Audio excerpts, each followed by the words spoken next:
পকা ধানৰ ধান কটা এটা দৃশ্য আপোনালোকক দেখাইছোঁ। এইখিনি আমাৰ ধান এতিয়া কাটি থকা হৈছে। ধান ধান দাই ভালেই লাগিছেনে?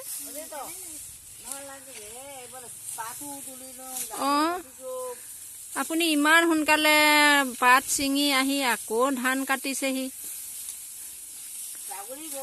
ঈশ্বৰে কৃপা কৰক কৃষ্ণ।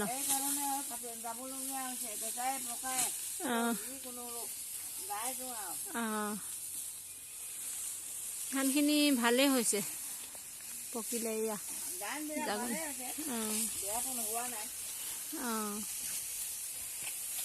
এই ঠাইটুকুৰাৰ নাম কি আছিলে পাহৰি থাকিলোঁ নহয়। আমাৰ মিজোৰাক কয় মালভোগ দান বোলা কয়। আছামিজত কি কয় আমি নাজানো আৰু। নহয় এই গাঁওখনৰ নাম কি? এই গাঁওখনৰ নাম কি হৈছিলে পাহৰিলো নহয়। ৰামপুৰ ৩ নং ৰামপুৰ মিচিংগাঁও। মিচিংগাঁও ন ৩ নং।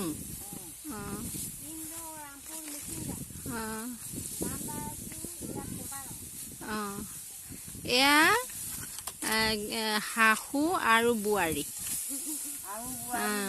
ইমান ধুনীয়াকৈ কাটিছে। আপোনালোকৰ বোৱাৰী আৰু শাহুমা এনেধৰণে ধান কাটেনে নেকাটে আপোনালোকে কমেণ্টত জনাব দেই। আৰু ক'ৰ পৰা চাই আছে তাকো জনাব। দেখিছে ইমান মিলেৰে ধান কাটি আছে। এয়া ডাঙৰ বোৱাৰীয়েক, এয়া হৈছে বাইদেউ। যদিও দুজনী বোৱাৰী আছে, বোৱাৰী ল'ৰাও নাতি আছে। এই বোৱাৰী 3টা সন্তান আৰু সৰুজনীও 2টা সন্তান। আকৌ ছোৱালীজনীও নাতি আছে 2টা।